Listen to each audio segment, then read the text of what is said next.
I've been going through a tough time with my photography and videos for a little while now.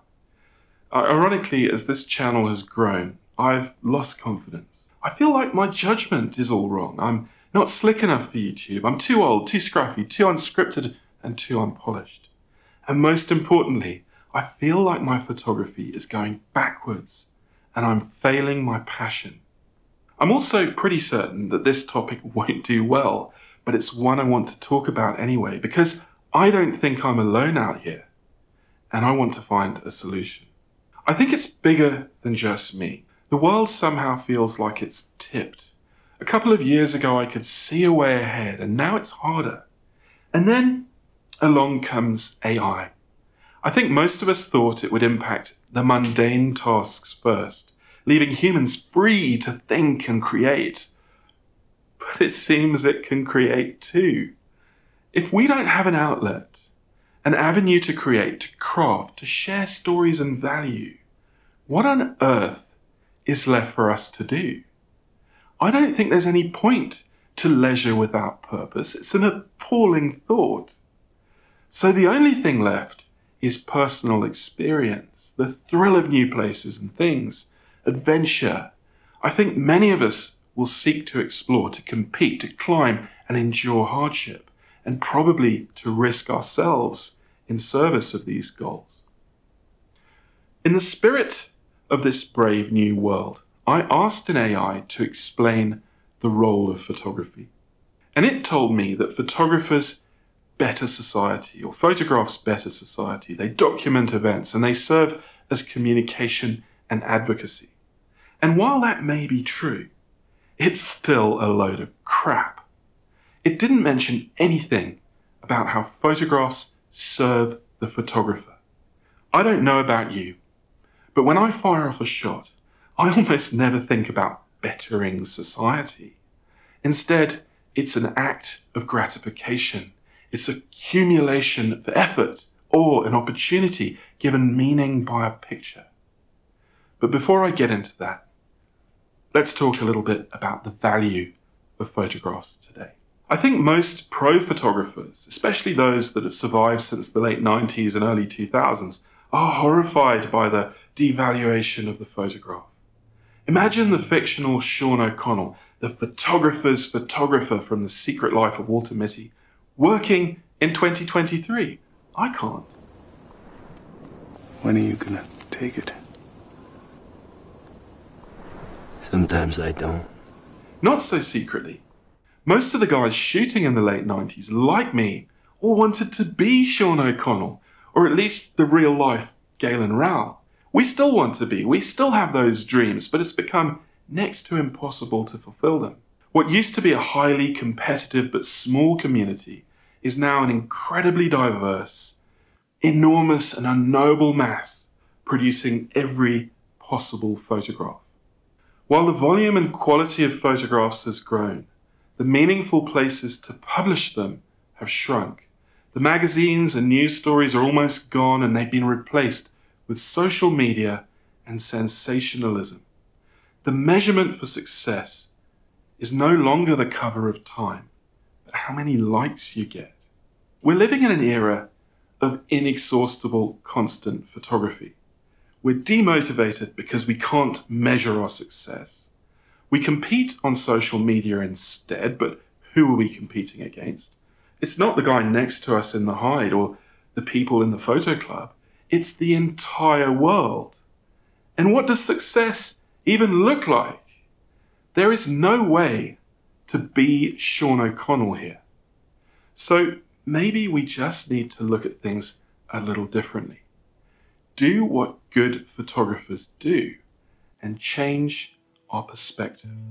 One of my favorite books on photography is Mountain Light by 𝗟𝗓𝗏𝗏. He's a hero of mine. He's dead now, sadly killed in a plane crash. But his photographs of the Sierras, all shot on film, are sensational. I look at them whenever I need a kick in the backside to remember what photography is really about. Raoul was a passionate climber, and the book features a number of shots of 𝗟𝗏𝗏𝗏 in Yosemite. One of the faces of El Cap is known as the Dawn Wall, It's a stark buttress of sheer rock rising 3,000 feet that reflects the light of the rising sun, and until 2015, it had never been free climbed. There's an amazing documentary about the first ascent made by legendary free climber Tommy Caldwell. The whole thing is set, rather appropriately, in 𝗬𝗙𝗏𝗧𝗢𝗥𝗠's backyard. Now, Caldwell is probably one of the best free climbers in the world, but if you watch the documentary, the real hero is the second guy on the wall, the underdog. It's like 𝗬𝗏𝗨𝗥𝗠 all over again. The other guy on the dawn wall was in fact Kevin Jorgensen.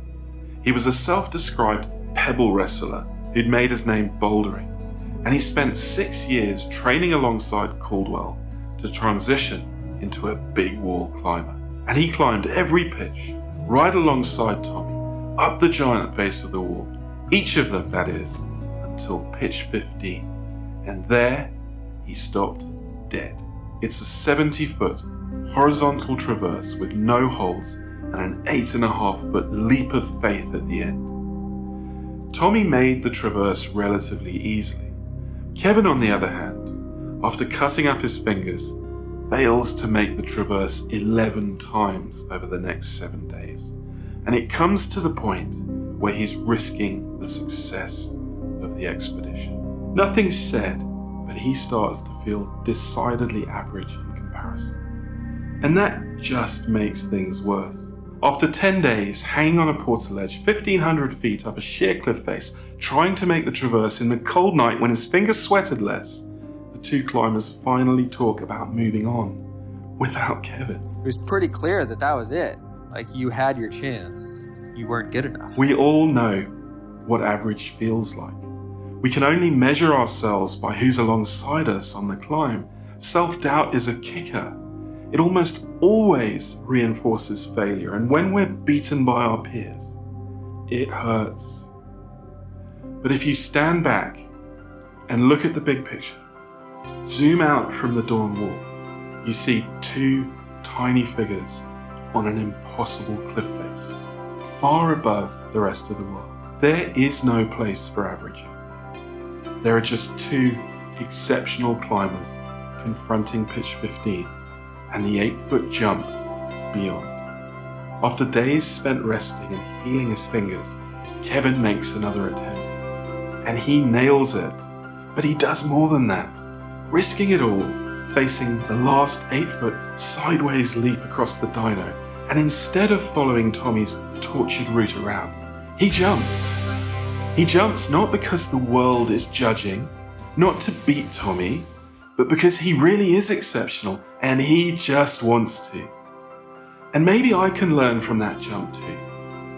I think in one respect, a photograph is a testament to the experience of its creation. You can't share that. You can't recreate it with AI. It has to be first-hand. And you get that experience every time you roll out of bed, hours before dawn, in the cold, in the dark, in some god-awful ass crack of a place, to get a shot.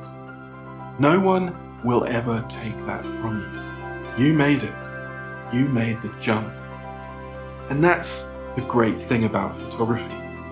It takes you to sites, places, events, and moments of glorious light that you would never have witnessed without it. And making images is becoming much more about us, our relationship with the world, and how we experience it.